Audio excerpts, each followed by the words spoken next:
I will now confer on the candidates who are presented to me the respective honorary doctorates. Meneer die Visie-Kanselier, ek het die eer om aan u voor te stel David Julian Kramer, met die versoek aan hom die graad dokter in die wysbegeerte honoris causa te verleen. Die Raad en die Senaat het op grond van die volgende oorwegings besluit om aan hom hierdie graad te verleen. David Kramer het as 'n energieke, nadenkende, eksperimenterende kultuurpraktisyn die ideologies eng aanspraak op Afrikaans verwerp en die legitimiteit van alternatiewe spreekvorme aanvaar. Deur sy dokumentasie van ou liedjies en digitale opnames van konserte het hy die bewaring van miskende en bedreigde musiekpraktyke en tradisies verseker. Sy navorsing oor tuisgemaakte musiekinstrumente het insigte gebring oor onder meer die blikviool, 'n 3-snarige Celtex petrol blikkie, en die inheemse herkoms en hibridiese ontwikkeling van instrumente en musiek. Die interafhanklikheid van musiek, sang en dansvorme is opnuut belig. Sy eerste album Bakgat in 1981 het sy nasionale sukses verseker, maar die destydse SAIK het oor die taalonsuiverheid en sosio-politiese kritiek hierdie optrede verbied. Desniettenstaande het 14 van sy albums alreeds goud ontvang, 11 goud, 1 platinum. Kramer is al verskeie kere vereer, onder meer vir sy lewenslange bydrae tot die Afrikaanse musiek. Hy en sy mede-regisseur, Tali Petersen, het in 2007 eredoktorsgrade van die Universiteit van Kaapstad ontvang. Mr. Vice-Chancellor, David Kramer and his co-director, the late Tali Petersen, worked on stage productions such as District 6, the musical, that addressed from a cultural rather than a political perspective, forced group areas removal and community dismantling. Their multiracial casts and audiences broke down segregation, and unknown and untrained artists' careers were launched through these productions. Cat and the Kings received awards in London, New York, and was staged in Europe. And several of these productions, of course, received South African awards. Kramer's interest in culture, identity, language, and music in a heterogeneous South African society led him to breaking down constraining delineations of Afrikaans music, language, folklore, and folk songs.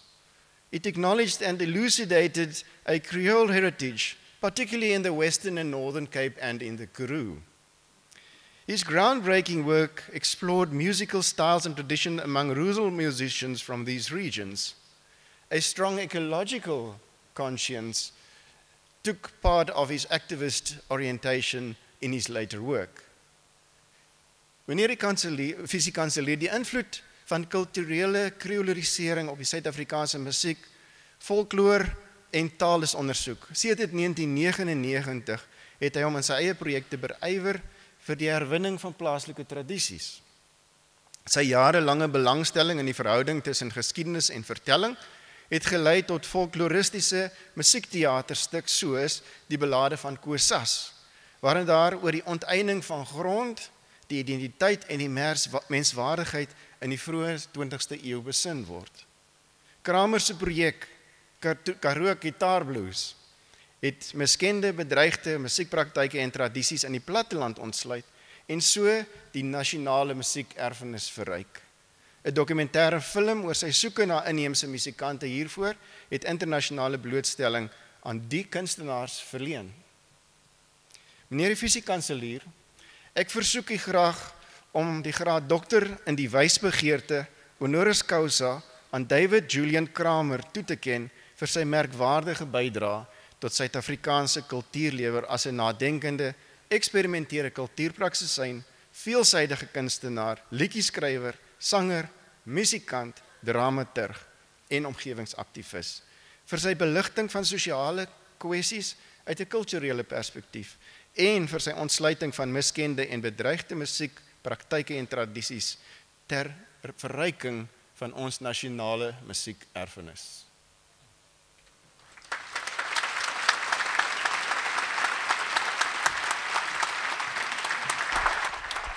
David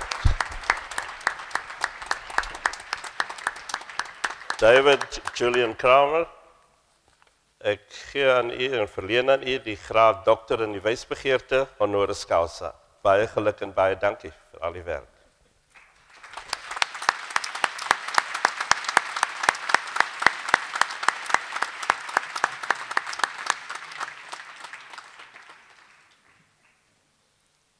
Mr. Vice Chancellor, Dr. David Kramer, Mrs. Renee Kramer, Ms. Amy Kramer, present here, guests of honor and ladies and gentlemen. It is a sheer pleasure for me and a huge honor for me to take the podium to propose a toast to Dr. Kramer. Since most of you in this room were not present this morning at the graduation ceremony, I just would like to briefly mention the main points of why we bestow this doctorate for Dr. Kramer's remarkable contribution to South Africa's cultural life as a thoughtful and ever-experimenting cultural practitioner, a versatile artist, a songwriter, a singer, a musician, a playwright and director, and also an environmental activist, for elucidating social issues from a cultural perspective and for enriching our national music heritage by showcasing marginalized and endangered musical practices and traditions. Today we indeed celebrate the lasting impact of a cultural icon on South African culture and its musical heritage. It is very important, however, to know that there is no one definitive story to be told about this cultural icon and the meaning of his work. Matilda Slabbert and David de Villiers demonstrated this by writing a biography on David Kramer, sharing with us one storyline in an effort to answer the question, who is this man behind the familiar brand David Kramer? This is a question that many people have asked since he exploded onto the South African cultural scene in 1981-82. I can still remember very vividly one Saturday morning in the early 80s when I had to go to the local OK Bazaars, where Checkers is today in town, and where Mug and Bean is, there was the entrance to the shop. And there on a table in the clothing section, I saw for the very first time this energetic young man, big loose chino pants, guitar in hand, and singing songs from his album Bakgat. And he had his guitar up like this. I just stood there in amazement and later became aware of a tall man standing next to me who was old. I thought he was old, perhaps as old as I am today, and whom I recognized as Professor Philip McLaughlin. He was a professor of education and also conductor of the Stellenbosch University Choir, another cultural icon of its time. And after one of David's songs, he said only one thing to me: Wie is die man en waar kom hy vandaan? It was after this that I went to buy the album. I bought the taped version of Bakgat, and I immediately fell in love with the songs because they were about the people and things of Worcester and Montague and Bonnievale, and many, many things more from that area, the area in which David Kramer grew up, as well as the girl from Bonnievale I later married. Those early days in the 80s, David Kramer has, of course, moved on to pursue, explore, and promote a much wider and a much inclusive cultural experience, seeking to dispel the claustrophobia produced and entrenched by racial and social classifications. As a result, he has become a vital force in South Africa's cultural life. In his own words, he has summed up his own life trajectory as follows. I was born in the 50s. I grew up in the 60s. I went in search of myself in the 70s and matured in the 80s. This maturing has something to do with Kramer's accepting South Africa as his proper ground. And among other things, it also involved questioning the folly of apartheid and what it did to people and communities. In Skipskop, one of the most haunting songs ever written in Afrikaans, he would focus on the emotional and existential toll exacted by the state's forced relocation and uprooting of a fishing community. Of course, Kramer has continued to mature beyond the 80s, and if we want to characterize the 2 decades that came after that, we could say the following. In the 90s, he reflected by diversifying and leaving the limelight to others, while in the 2000s he began to step into his role as a still young and energetic cultural elder, someone who gathers people. That is one way to think of it. Kramer's has been and remains a dynamic career, ever evolving and always producing new highlights.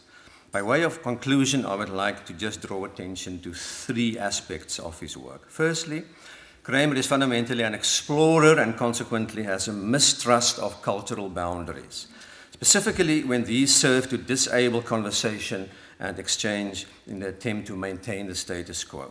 Categories are there to be challenged. The past is not an achieved fact. There's always another story to be told. The volksliedjie is not what you thought it was, nor does it say what you thought it did. Wat maak Kali daar? My geliefde hang aan die bitterbessie bos. Suikerbos, ek wil jou hê. Bobbejaan klim die berg. The ou liedjies are not just of an ethnographic interest, they reflect a tradition worthy of that particular respect. Only artists can pay to it, and that is by using it to create new music, to expand the range of contemporary expression. The second aspect is Kramer's insight that the lone explorer never gets very far and discovers but little. His career identifies him as someone who likes to collaborate, to create opportunities, to find an inclusive space with others within which one can simultaneously share what you know and discover what you don't. We see this in the work with Talib Peterson, including the way in which the productions were run, relying on a mixture of seasoned and young and non-professional actors, as well as in the Karoo Guitar Blues and Kalahari Karoo Blues shows. The last aspect, fundamentally related to the former two, is Kramer's relationship with Afrikaans. This has been characterized by exploration and inclusivity. Never politically invested in the language, he nevertheless helped to challenge the exclusivity of what he liked to call Homo Afrikaans, whiter than white. Against that ideologically constrained singular language, he asserted the richness of vernacular and the use of many various forms. Back in 1981, soon after the release of Bakgat, and thus around about the time I first saw him in action, Kramer said in an interview with Madeleine van Biljon, and I quote, "I have this vision of myself as an old man, still writing and playing relevant music." End of quote. He is not an old man yet, but this far, his vision seems set to turn out true. He is still writing and playing, and he has repeatedly proved himself as having a special ability to expand the category of the relevant, to surprise us with the significance of things we have taken for granted or have quite simply overlooked. I now invite you to stand for the toast to Dr. Kramer. Thank you very, very much, Professor Arten, for those flattering words. It's well, I'm really humbled and to have someone speak about my life like that. And thank you for saying I'm not that old yet. And maybe there's still a decade or two to continue writing and playing. Omdat Stellenbosch Afrikaanse Universiteit is in my idee, het ek gedink ek moet dit in Afrikaans nou sê. So ek gaan maar voort in Afrikaans. Ek het my eerste graad in 1974 by Leeds University ontvang en dit was vir tekstielontwerp, kan julle glo. En ek het 'n paar jaar in die tekstielbedryf gewerk. En toe ek vir my ma sê, ek gaan nou 'n verhoogskunstenaar word. Ek dink sy was 'n bietjie teleurgestel en sy het my gesê, as dinge verkeerd loop, seun, dan kan jy altyd terugval op jou graad.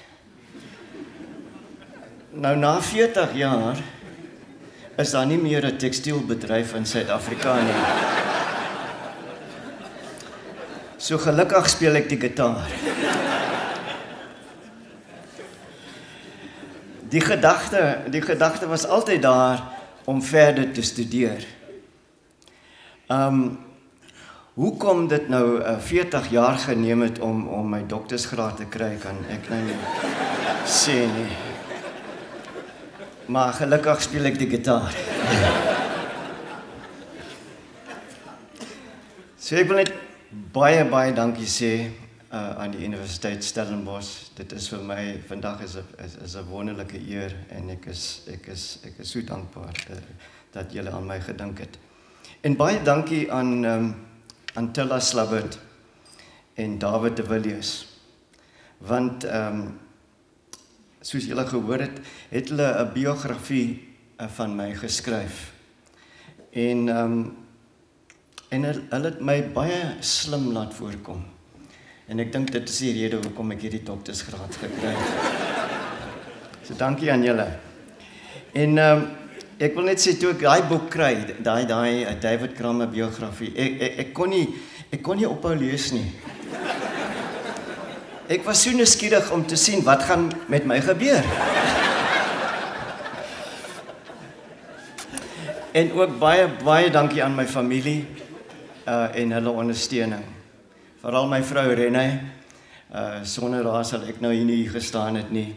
En my 2 pragtige en wonderlike dogters, Jessie en Amy is hier vandag. Ek wil net eindig om te sê, ek wil hê elke dag moet 'n verrassing wees. En vandag is een van daai dae. Baie dankie.